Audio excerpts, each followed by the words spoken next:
Votre invité à présent dans la grande interview en direct sur Boursorama, c'est François Méril. Bonjour. Bonjour, merci de votre invitation. Merci d'être là. Président de la CFE-CGC. La CGT, je crois que c'est historique, appelle à élire le nouveau Front populaire aux législatives. C'est encore une fois inédit, historique dans l'histoire du deuxième syndicat que de donner une consigne de vote. La CGT se mouille et donc ne reste pas neutre. Qu'est-ce que ça vous inspire ? Vous applaudissez, vous répondez. Écoutez, c'est leur responsabilité, c'est peut-être leurs usages. Nous, c'est pas le nôtre. C'est pas leur usage. Leur usage, c'est pas donner une consigne de vote, justement. Oui, enfin en creux, des fois ils en donnent en aussi. Creux. Mais là encore, il n'y a pas matière à critique dans ce que je vous dis. Nous, à la CFE-CGC, on a une ligne qui est de ne jamais prendre parti pour tel ou tel et de laisser finalement les électeurs. Donc la CGT a tort ? Non, je ne dis pas qu'ils ont tort. Vous savez, on est plusieurs syndicats en France. Parfois, d'ailleurs, on nous le reproche. Chacun, et donc, il y a des différences entre nous. Il faut, là encore, je le pense, respecter ce qu'on représente à travers nos adhérents et ce qui font qu'ils viennent vers notre syndicat plutôt que vers un autre. Donc nous, on a cette culture de l'indépendance des partis politiques et donc on ne prend pas parti. Donc la CFE-CGC ne donnera pas de consigne de vote. Non, on n'en a jamais donné, on n'en donnera pas. Voilà, il n'y a pas de raison qu'on en donne. Vous savez, c'est très compliqué parce que, quelle que soit l'élection, quel que soit le sujet, évidemment, on est confronté à cette question-là. Oui. Et c'est parce que, pardon, je coupe, et c'est par peur, par volonté de ne pas prendre le risque de froisser vos adhérents, dont une majeure partie aussi doit voter à la fois pour le nouveau Front populaire ou pour le RN. C'est ça ? De toute façon, pardon, je dis les choses, il y a des statistiques sorties des urnes, évidemment.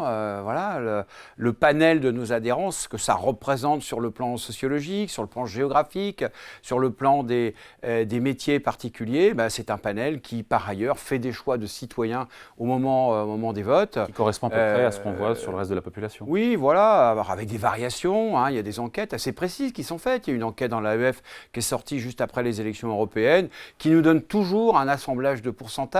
Mais finalement, ça veut dire quoi, ça ?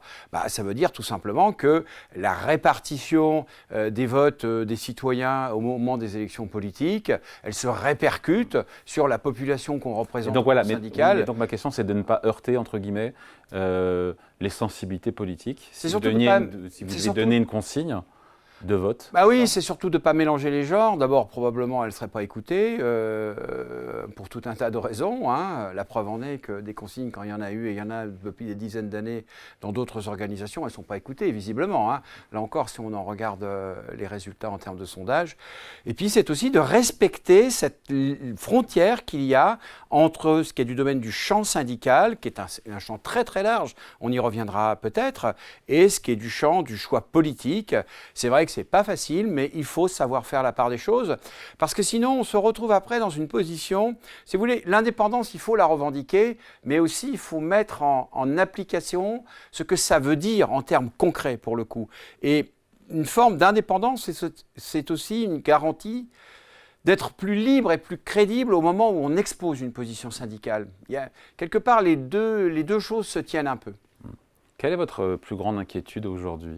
C'est que la France soit ingouvernable sans majorité claire le 7 juillet au soir, ou que ce soit le RN qui est la majorité absolue, ou le Front de gauche, le nouveau Front populaire, qui est une majorité Vous savez, je suis inquiet, je suis un peu comme tout le monde, parce que quand la situation politique est instable, c'est le cas, et je pense que ce n'est pas pour le coup afficher un parti particulier que de le constater.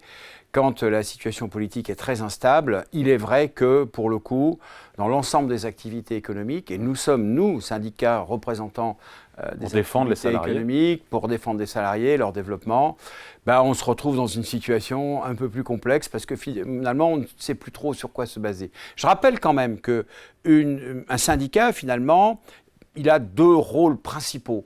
Il y a le syndicat dans l'entreprise, avec cette défense des salariés, les représentations dans les instances représentatives du personnel, l'analyse des conditions de travail, le soutien aux salariés, l'évolution de ces conditions, les rémunérations, l'évolution de carrière professionnelle.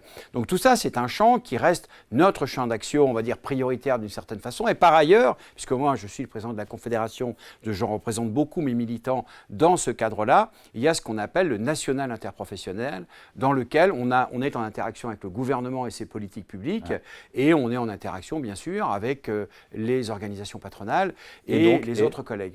Conclusion, c'est quoi? Et dans ce champ-là, quand la donne politique est troublée, ce qui est le cas actuellement, eh bien, on a du mal à se positionner au niveau national interprofessionnel vis-à-vis du gouvernement. C'est ça le problème.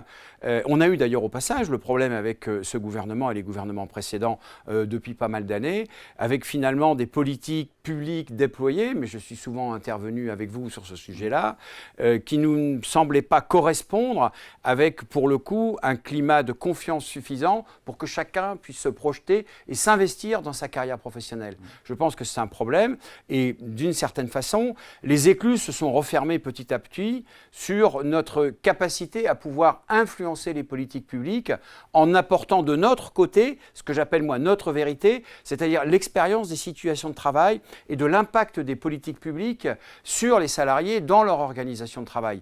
Et donc, vous voyez bien que dans ce climat de campagne avec des propositions, des milliards qui se jettent à la face, etc., on oublie un peu, c'est en tout cas le jugement qu'on peut en faire, on oublie un peu ce que c'est que la situation de quelqu'un qui tous les jours va se lever pour aller travailler ou pour aller rechercher un emploi, parce que ça existe aussi, et c'est des millions de personnes qui sont concernées par ça, et comment on fait, comment on agit, comment on réfléchit de façon intelligente, pour que chacun puisse mais des mesures sont proposées et que de manière économique qui ont un impact sur la vie des salariés.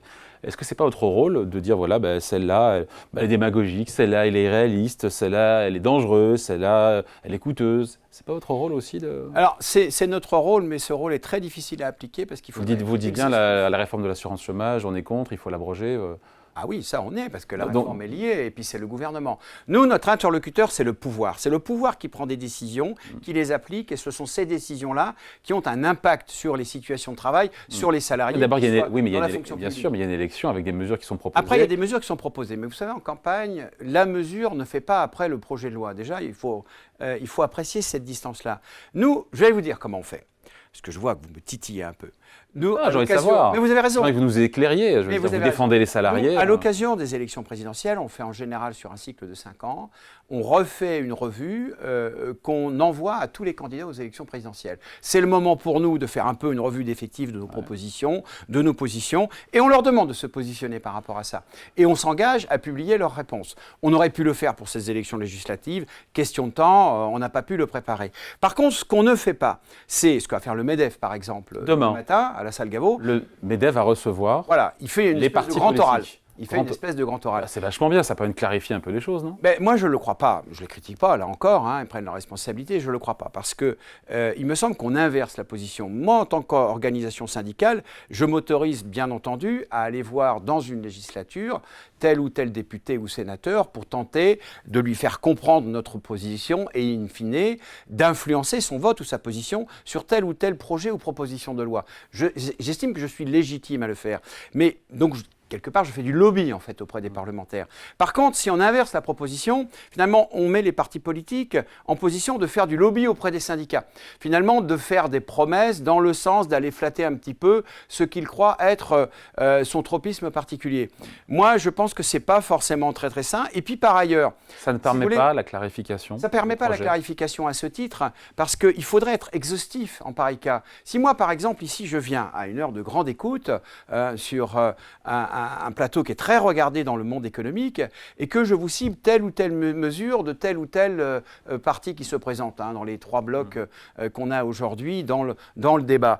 On pourra me reprocher d'avoir mis en évidence dans ma critique ou dans mon soutien telle ou telle mesure alors qu'il y en avait une autre à côté qu'on n'a pas abordée, vous comprenez? Oui, mais si on prend l'exemple du SMIC, le SMIC à 1600 € net, c'est une mesure très claire proposée par le nouveau Front populaire. Est-ce que ça vous plaît ou pas? 14% d'augmentation du salaire minimum. Certains vont voir évidemment un coup de pouce pour celles et ceux qui ont du mal à finir et à joindre les deux bouts en fin de mois. Et pour les autres, notamment les patrons de PME, qui disent aux artisans, on n'a pas les moyens de payer plus. Moi, je vais vous répondre sur ce sujet-là. Tout ce qui concourt à améliorer le pouvoir d'achat est effectivement une mesure que je trouve positive, dans la mesure où on voit bien que dans notre société d'aujourd'hui, il y a une baisse tendancielle du pouvoir d'achat dans le privé, et y compris beaucoup plus grave dans le public et les organismes parapublics. Et à ce sujet-là, qui est un sujet clé, il va falloir trouver une réponse. Chacun trouvera les modalités adaptées. Sur le sujet le SMIC a mis 600 que vous évoquez net, du SMIC, 200 € plus moi je par mois. rajouterais qu'effectivement le SMIC, pourquoi pas, mais il faut penser aussi aux catégories intermédiaires, parce que je les défends, moi. Et vous pensez aux techniciens, les agents artisans, de maîtrise et les cadres. patrons de TPE, de PME qui n'ont pas les moyens d'augmenter? Moi, je pense que la question du salaire... Les grands groupes, eux, ont les moyens. Oui, Encore mais que je pense que dans un si grand vous groupe, posez le problème comme ça, en disant « mais nous avons un problème parce que nous ne pouvons pas augmenter les salaires pour des raisons de concurrence sur les marchés, de compression de la marge », moi je dis il y a un problème. Mais la réponse à ce problème n'est pas forcément le blocage tendanciel des salaires. Peut-être que la vraie question, c'est le partage de la valeur, et y compris dans la chaîne de valeur. Parce que ça, on en parle assez peu, toujours quand on parle du partage de la valeur. Et au passage, dans l'accord qu'on a signé par ailleurs sur le partage de la valeur, on ne parlait que de ça. Finalement, la valeur dans l'entreprise, pris en tant que quantité unitaire. Mais la vérité, c'est que la valeur globale d'une filière économique, c'est une valeur entre différents niveaux d'entreprise, y compris de l'entreprise de tête qui donne les ordres. elle m'avait perdu là. À Vous voulez me toute dire une quoi là? Vous voulez me dire Et oui, quoi? le partage de la valeur, il est aussi vertical. Et aujourd'hui, des petits artisans qui disent nous, on ne peut pas augmenter les salaires, oui. c'est parce que, quelque part, on leur a trop appuyé sur la tête au niveau du partage de la valeur dans la chaîne de valeur. C'est ça aussi qu'il faut libérer. Aujourd'hui, qu'est-ce qui se passe? Tiens, je vais donner un exemple, pour le coup. Le fameux calcul du temps d'équivalence des chauffeurs routiers. Rappelez-vous, dans les années 90, le temps d'attente pour le chargement n'était pas payé pour les chauffeurs routiers, et il a fallu légiférer sur le sujet parce qu'effectivement, les chauffeurs routiers faisaient des heures et des heures à attendre qu'on charge leur camion, et pendant ce temps-là, ils n'étaient pas payés. Et donc, la loi a imposé le paiement. À cette époque-là, il y a eu une grève, pour le coup, des petites entreprises de transport routier, une grève très très importante, en disant « mais nous, on ne pourra pas les payer ». En fait, si la loi elle est passée, on a augmenté pour le coup les conditions de travail et le salaire des chauffeurs routiers, et puis il y a toujours eu autant de kilomètres à faire sur les routes. Donc on comprend bien que si vous voulez, toujours, et au passage c'est pareil pour la fonction publique, toujours on essaye de régler les questions de partage de la valeur en baissant les salaires. Mais cette réponse-là, elle ne peut pas à l'infini toujours être la bonne réponse. Pourquoi? Mais qui parle de baisser les salaires? Vous savez, quand il y a une inflation de 2, 3, 4, 5% et que les salaires stagnent, vous les baissez en tendance. Oui, c'est le cas de la fonction SMIC, publique, il y a que le SMIC qui revient toujours. Pardon? Il n'y a que le SMIC qui a suivi l'inflation. Oui, mais le problème, c'est que les salaires se sont tassés au-dessus du SMIC. C'est 17%. Si vous savez que, par exemple, dans la convention collective de la chimie, avant un accord du début des années 2000, il y avait 5 coefficients qui étaient en dessous du SMIC, tout simplement parce que le point d'indice n'avait pas suivi l'évolution du SMIC. Et c'est comme ça dans quasiment toutes les branches. Et c'est comme ça, j'y reviens, dans la fonction publique, où en tendance aujourd'hui, les professeurs des écoles ont perdu 40% de pouvoir d'achat en une trentaine d'années, et que ce sont aujourd'hui pratiquement les profs les moins bien payés de l'OCDE.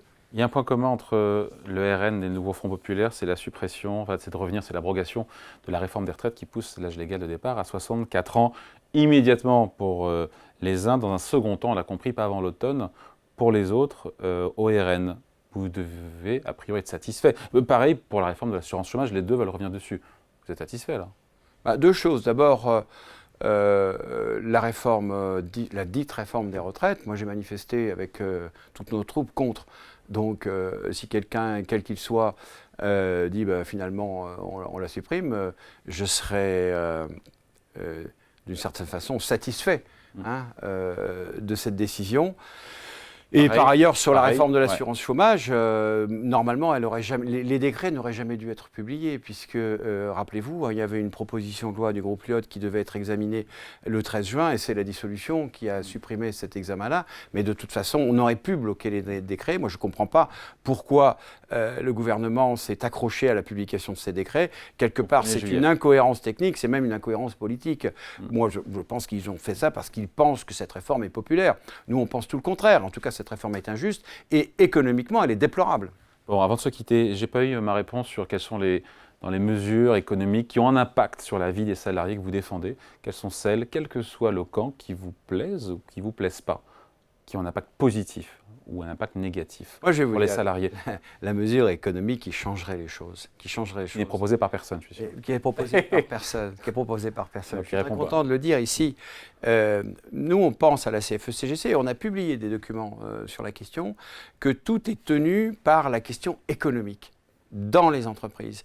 Et qu'aujourd'hui, on a un problème de motivation et de gouvernance. Parce que la gouvernance des entreprises, y compris les plus grandes, je parle pour le coup des grandes entreprises, est motivée uniquement par un seul objectif, la maximisation du profit pour l'actionnaire. Et nous, à la CFE-CGC, on n'est pas contre le fait qu'il y ait des actionnaires et que comme toutes les ressources de l'entreprise, qui soient rémunérées.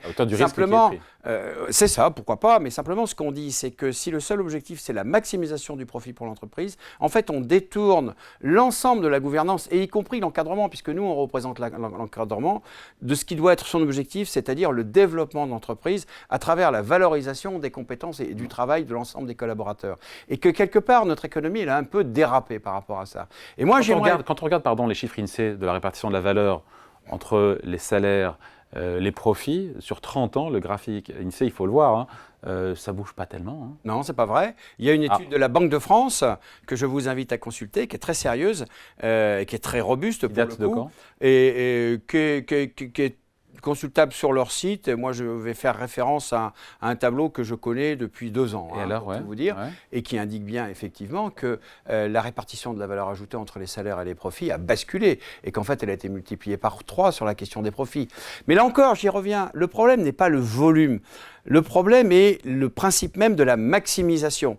En fait, on se retrouve aujourd'hui dans une économie dans laquelle, finalement, dans les publications qui sont faites par la gouvernance de l'entreprise aux actionnaires, le sujet, c'est d'afficher un objectif. On va faire 10%, 11%, 12% de rendement, indépendamment de la conjoncture. Et tout d'un coup, il y a des problématiques de conjoncture. Mais ça, vous l'affichez au mois de septembre dans la publication que vous faites aux actionnaires. Et tout d'un coup, il y a des problématiques de conjoncture et vous n'allez pas atteindre les 10%, les 11% ou les 12% que vous avez promis. Qu'est-ce qui se passe ? Comme le seul objectif, c'est de les atteindre, quoi qu'il arrive, eh bien, vous allez tailler en pièces ce qui fait la stratégie de développement. Et ça, dans tout un tas de grandes entreprises, on le rencontre. Finalement, le chiffre qui compte, c'est ce qu'on a promis de verser.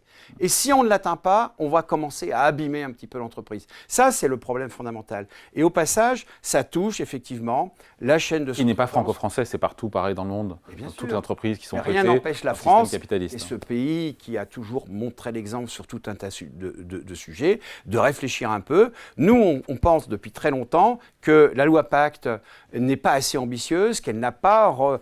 correctement répondu aux recommandations du rapport Sénart-Nota, qui étaient pourtant des recommandations plutôt à la moyenne, et qu'il faut aller bien plus loin, et qu'il faut se poser vraiment la question de savoir comment est-ce qu'on remobilise les gens qui travaillent dans les entreprises pour qu'ils puissent y développer un vrai projet, se motiver, avoir une évolution de carrière. Je reviens et je termine sur ce qui est ma formule magique dans tous les meetings, le progrès. Ce n'est rien d'autre que la somme des volontés individuelles de progresser. Et si vous n'alimentez pas ce désir chez les individus de progresser eux-mêmes à travers leur parcours professionnel dans l'entreprise, eh bien en fait, vous allez abîmer petit à petit le progrès, qui est un progrès nécessaire pour justement développer le pays. Voilà le programme que j'aimerais entendre de tous les candidats, que jusqu'à aujourd'hui, je n'ai pas beaucoup entendu. Merci pour cet entretien. Merci de passer nous voir. François Meril, donc le président de la CFE-CGC, invité de la grande interview en direct sur Boursorama. Merci à vous, à bientôt. Merci.